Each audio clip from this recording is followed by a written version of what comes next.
In this presentation, we shall recreate a famous Las Vegas landmark, the Welcome to Fabulous Las Vegas, Nevada sign, which is located at the south end of the Las Vegas Boulevard. This will give us a brief introduction to just a few of the many different modeling tools that are available in Form Z for creating solid and surface geometry.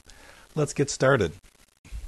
We begin by creating a 2D flat polygon shape, and we can extrude that to the thickness that we want. And to round the edges, we can use the rounding tools in Form Z to simply click on the outside edges and round that to any radius that we want.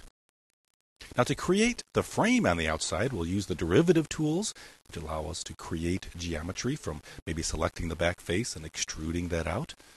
And we can edit the parameters of any object by simply clicking on it. We get some control parameters that we can graphically modify. And we can also modify these by typing in numeric information. So we can edit the parameters, and each object will have its own set of parameters based on what the shape is. Just type in the value and it will update to those new values. Now for the sign, for the graphics, we'll create a server style texture. And we can use a bitmap pixel image or just construct our own server style texture, and using the color tool, apply that to that object. And maybe we'll modify that a little bit and welcome you to Fabulous Autodesk Form Z. And for the letters on top, we'll take that same server style texture, just create a 2D circle and extrude that, and that'll take on that same server style texture. And make a few copies of that.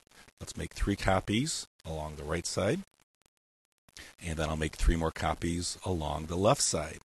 And you can see each object will take on that same server style texture. Now that's one way of creating text by using a server style texture, or there is a text tool in Form Z that we can actually choose any standard system font that's loaded on your machine and actually generate 3D text from that font. So type in the text string that we want, and you can see we can very easily convert that into 3D text geometry. And of course, we can go back and edit that. So maybe we'll modify that 3D text. Let's change a few parameters here. Let's type in Form Z. And let's change the character font. Let's choose a different font.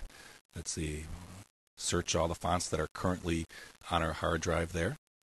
You can change the style parameters, the height of the 3D text. You can also mix and match different fonts within the same text string. So let's take just the Z itself and maybe give that the Times Roman and even give that a separate size from the rest of the characters. So there's a lot of flexibility with being able to work with 3D text in Form Z.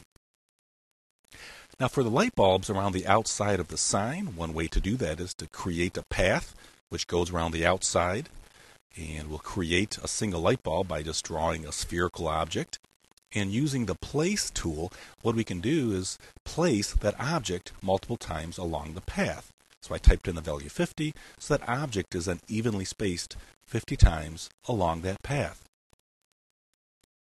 Now next, what I'd like to do is maybe zoom back just a little bit here and create the signpost itself. We can create that directly in our 3D view. Just simply use any of the drawing tools to create a 3D enclosure and give it the height and create the shape that we want and extrude that to any wall thickness that we need. And because we are working in a 3D environment, we can just simply move that geometry around and spatially position the geometry where we want.